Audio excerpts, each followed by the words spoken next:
Ассалаумалейкум. Эжеке кандайсыз? Малия Ергеш болот. Сүйлөшүп кандайсыз? Бул жак кондитер сейсекпи? Ооба. Кандайсыздар эжеке?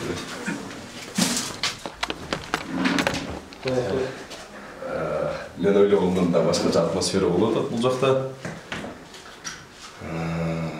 Ушундай шартта жасалган. Эжеке, жетекчи барбы бул жакта? Макул эжеке, жетекчи бар? Бишкекке кетип калды. Так. Печка окшойт. Жок, то есть иштебеген печка. Мына достор даяр эле продукциялар. Аталышы кандай эжеке бул пряниктер? Бул черный. Жок, аталышы фирма. Фирма бизде Элдана. Evet.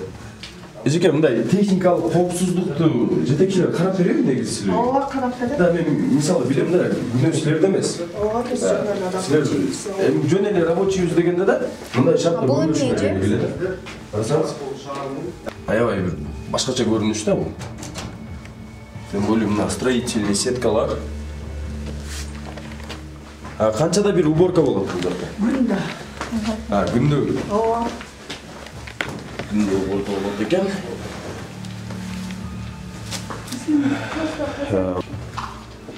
Мына достор, мына карасаңыз, сиз жаткан пряниктер бул күндө уборка боло турган шарт эмес.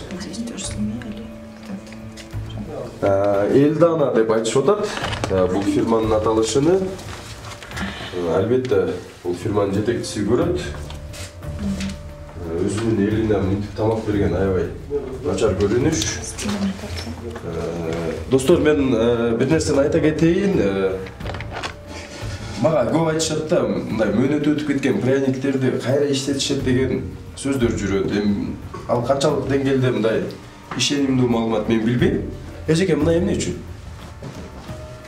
Алар свежий пряниктер тияктан салынат. Тияктан салынат. Калгандар. Мисалы үчүн биз сынып калган. Сынбаган эле турбайбы? Сынып калган свежийлер ошол жака кетет да, сынганда. Эмне үчүн кетет бул жака? Ал жака биз упаковкалаганда албайт да. Анан биз кайра жака салып коебуз свежийди, кайра неметилет, кайра жасалат. Кайра жасалабы бул? Ооба. Туугандар, мен айткан эле сөз болот атат. Бул кайра жасалат турбайбы? Бул эмне? Сыворотка. Бул эмне эжеке? Кайсы? Сыворотка менен жасалат да. Сыворотка алып келебиз да эмененчи жанагы көк сүт менен жасалат. Түшүндүм. Анын ичинде эмне бар? Биз сүзөбүз мол менен. Мына карасаңыз, Жок, ал сүзөбүз да мол менен. Ал сүзүлүп жасалат. Мол менен сүзөбүз, таптаза жасалат, сүзүлөт ал. Түшүндүм эжеке. Бул деген сары суу менен Биз жасалат. мисалычы, атыңыз ким? Айнура. Менин атым Али. Айнура эжеке, мындай да биз сизден көп деле нерсе сурабай атабыз. Болгону ушул тазалыкты сурайбыз. Мына күндө уборка болот деп айткан жери. Май окшойт, май экен. Бул ширеси алып калыптыр.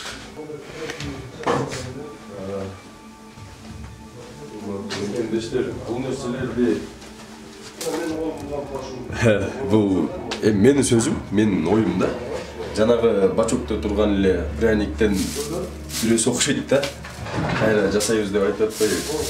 Эми жасап беребиз дегенден кийин бул пряниктерди да ушинтип жасап көргөн да. Достор, бул сливочный маслода эч кандай состав көргөзүлгөн эмес. Эч кандай состав жок. Сактоо шарты 8 градуска чейин экен, 9 ай деп койгон. Бирок бул жакта бул майдын чыгарылган күнү дагы жок. Качан келгени да белгисиз. Куан тартсаң, бизге күндө эле уборка болуп атат деп айтып атат. Тилекке каршы көрүнүштөр стенадан бери. Андай атмосфераны жарап берет. Бул эмне?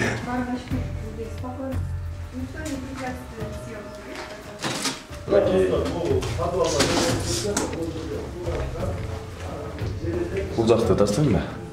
техникалык безопасность таптакыр жок. Bunun üstünden metal түшүшү толук түрдө ыктымал.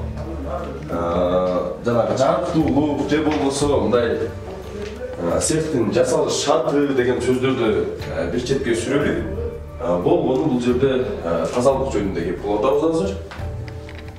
Мен бир нерсени түшүнбөй атам да, мекендештер. Мындай шарт кайсыл жумушта ушундай деңгээлге келгиче иштетилген да бул? Менин көзүм көрүп аткан жери чоң деле завод эмес да, мындайча айтканда. Тамак аш коопсуздугуна келебиз. Мынаны карасаңыздар. Даже бул жерден чач жүрөт. Тамак аш коопсуздугу масланы көрүп атасыздар и пряникти карагыла.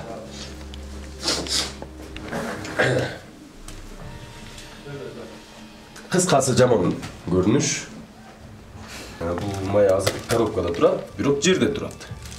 Мейли, буну 10 см көтөрбөдү деген сөздү айтсак, бул майдын көрүнүшү таптакыр мындай башка көрүнүш.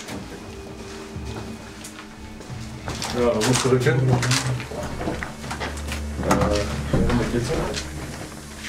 Бул жагы. Монда үстүнөн кеткен экен. Брендтин атыны биз таптыкпы дейм да. Же ага жетип бара элекпиз, бул упаковкалар экен. Вот Олегия. Нурдана экен. Нурдана экен. Мен Элдана деп айтпадым эже экен. Бул Нурдана пряник экен. Бул упаковкасы экен. Урматтуу туугандар, биз кымбатчылык болот деп айтабыз. Ушул 280 сомду табыш оңой эмес. Болгон 280 сом деп жазып атат. Бирок 280 сомду тапкан бар, таппаган бар да.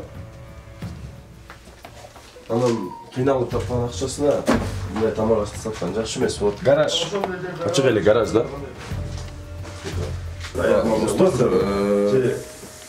Görürsün, направление болsun. Kalaganda şartlar жасап мына цех сенин арага токтоп турсун, меники жүрүп турсун деген окатты ача токтотот. Туалет. Цех менен 1 метр болсо керек. Информация берип турчу, кандай ушундай 1 метр экен. Бул цехтин эшиги, бул туалет болот. Мына башы.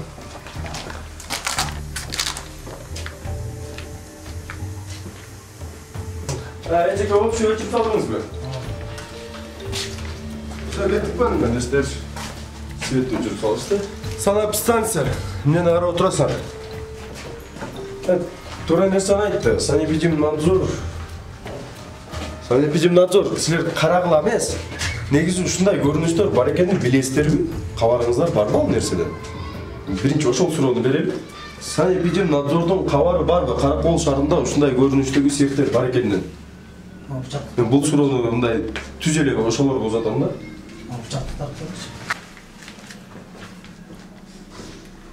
Сырты как болуп кеткен го? Калыңдайыр. Ушу бычакты көрсөтүп берейинби мен азыр тазалап? Май безеткен. Мына сыртын. Мына жукара түштүрдүр му бычакты? Мына жукара түштү. Май безеткен.